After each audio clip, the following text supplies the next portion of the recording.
नमस्कार प्यारे दर्शकों, स्वागत है आप सभी का आपका अपना YouTube चैनल अपना गुरु में।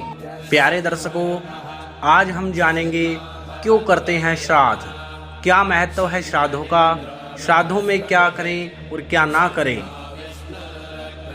श्राद्ध पक्ष अर्थात पितृपक्ष, यह एक प्रकार से पितरों का सामूहिक मेला होता है।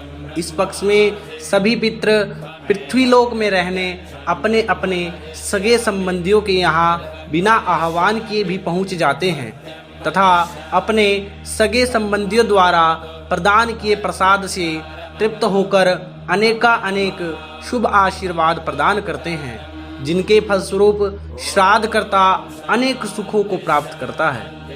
अतः श्राद्ध पक्ष में अपने पितरों की संतुष्टि हेतु तथा अनंत व अक्षय तृप्ति हेतु एवं उनका शुभ आशीर्वाद प्राप्त करने हेतु प्रत्येक मनुष्य को अपने पितरों का श्राद्ध अवश्य करना चाहिए।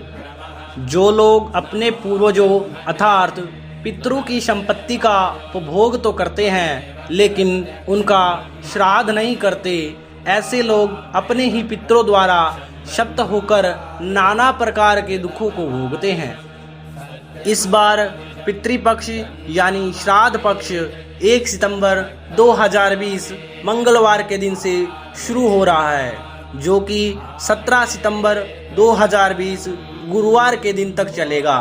यह पक्ष आश्विन मास कृष्ण पक्ष अर्थात प्रतिपदा से अमावस तक का 15 दिवसीय पक्ष है। इस पक्ष में पूर्णिमा को जोड़ लेने से यह 16 दिवस महालय श्राद्ध पक्ष कहलाता है।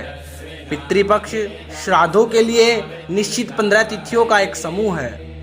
वर्ष के किसी भी मास तथा तिथि में स्वर्गवासी हुए पितरों के लिए पितृपक्ष की उसी तिथि को श्राद्ध किया जाता है। पूर्णिमा पर देहांत होने से भाद्रपद शुक्ल पक्ष की पूर्णिमा को श्राद्ध करने का विधान है। इस दिन से महालय यानी कि श्राद्ध का प्रारंभ भी माना जाता है।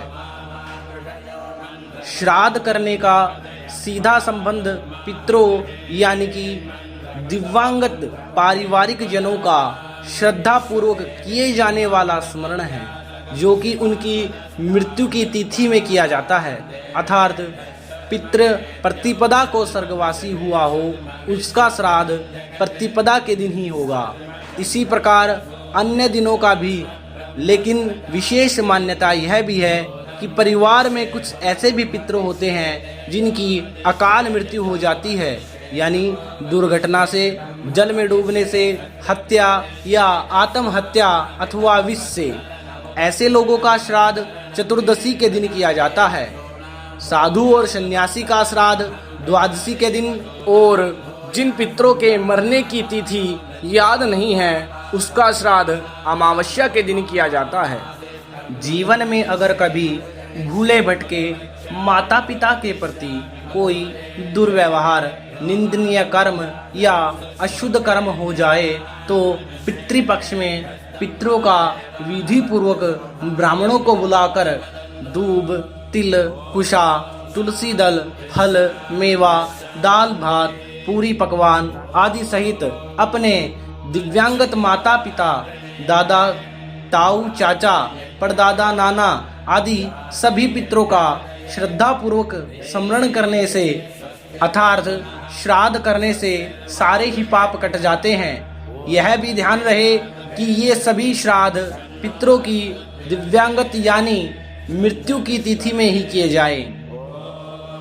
यह मान्यता है कि ब्राह्मण के रूप में पितृपक्ष में दिए हुए दान पुण्य का फल दिव्यांगत पितरों की आत्मा की तुष्टि हेतु जाता है।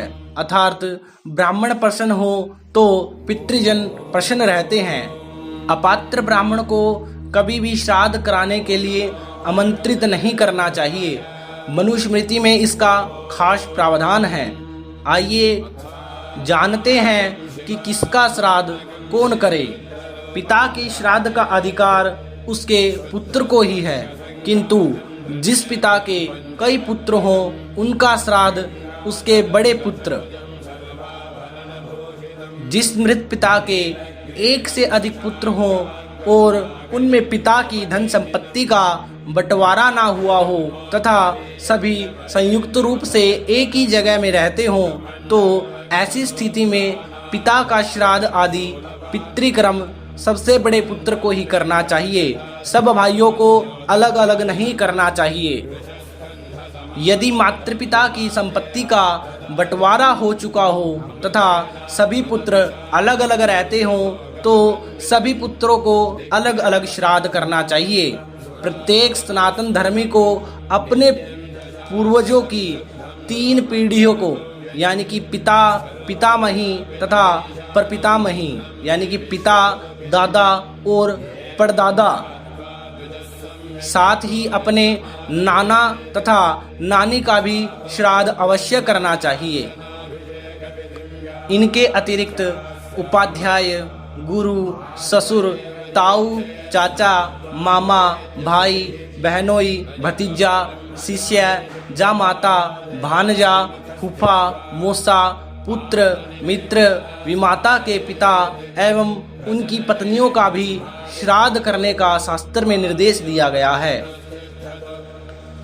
जिनके पुत्र ना हो उनका श्राद्ध उनकी स्त्रियां करें। जिसके पत्नी ना हो उसका श्राद्ध उसके सगे भाई, जिसके सगे भाई ना हो उसका श्राद्ध उसके दामाद या पुत्री के पुत्र अर्थात नाता नाती को, और परिवार में कोई न होने पर जिसके उत्तराधिकारी बनाया है उस व्यक्ति को उसका श्राद्ध करना चाहिए। पूर्वजों के लिए किए जाने वाले श्राद्ध शास्त्रों में बताए गए उचित समय पर ही करना फलदायी होता है। श्राद्ध करने का सबसे शुभ समय दोपहर का माना जाता है। आइए अब हम जानेंगे कि श्राद्ध में हमें क्या नहीं करना चाहिए।